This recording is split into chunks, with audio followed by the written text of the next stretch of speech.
Hey guys, welcome back to the channel. Part 2 of Can You Overland with a Nissan Xterra? I wanted to go over some of the upgrades and changes we've made since she's been out on the trails this summer and spring, or since the last video you've seen. You'll see a couple changes right off the bat there. We have a wedge style hard shell rooftop tent that's available at overlanding.com. That is the rooftop retreat model. We have several other models similar to that available as well. You come around the front here and we will see what else we see that's a little bit different than we've had in the past. Right there you see is our freestanding awning. That is the 7-foot model. That's the 7-foot wingspan, 270-degree, freestanding. It does come with poles in case you need it for the wind's heavy or not. That'll be available very soon at overlanding.com as well. But we've had that on since we went to the Monongahela National Forest. That came out in May.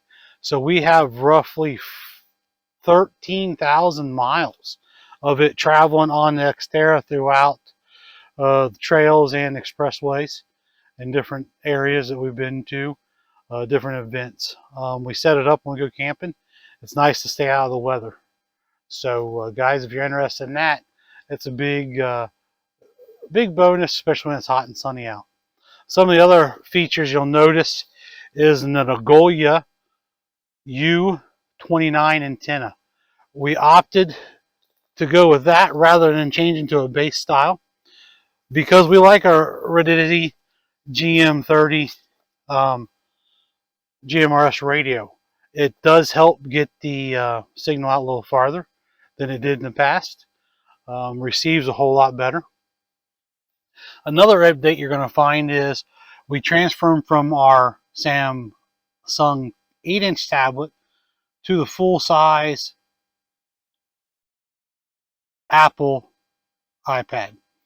The integration with the Apple iPad and Gaia GPS is remarkably well.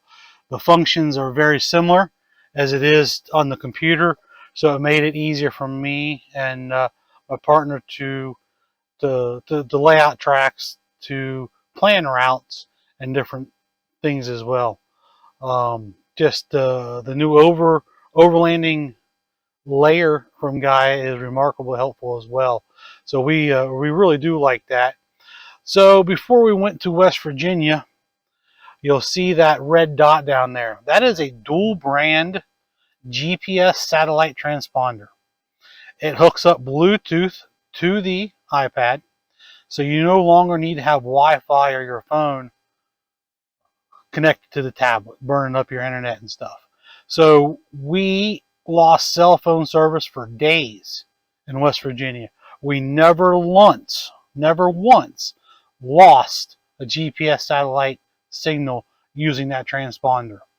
We were having difficulties down in southern Ohio running the Soul in the Shawnee State Forest and Wayne National Forest before we went out to West Virginia, and we found that to help a lot in laying tracks down and following the right route.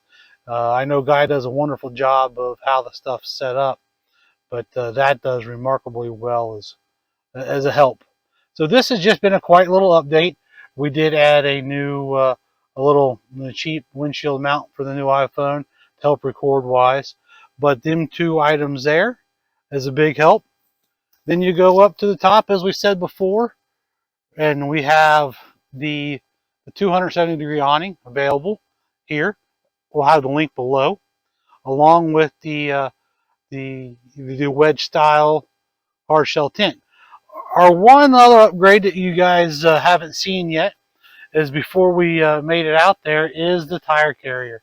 Now it is nothing special. We did not get to do all of the swing out that we wanted to before our last trip to the Daniel Boone Backcountry Byway, but we did come up with this. We mounted it off of our crossbars, or we made a crossbar between our recovery mounts to have it on. I hate to say it, it's an Amazon special. It's performed well. It turns down with tire, well, not flat, but at an angle enough to get our hatch up to be able to get in the back of it. You can see a little bit more of the tent and what it looks like. That's opened up to the back for the view when you're out in the wilds, you know. But here is our rundown, part 2 of Can You Overland in a Nissan Xterra, and I believe we've done a very good job with it this year. Over the winter time, just as always, we'll be resorting and figuring some new stuff out and what to do. I was the winner down at the Daniel Boone Backcountry Byway Fall event and won a Dometic fridge. So our big build this winter is going to be a shelf system with drawers to get rid of the totes to make it a little more organized and clean up the look of it. But again, if you have any questions about Nissan Xterras and how to overland in them, small mods, or any other things that you would like to see that we've done with ours, you know, reach out, give us a message. We're happy to answer it. Other than that, it's pretty well to go. And guys, appreciate you tuning in, and we'll talk to you soon. Thanks.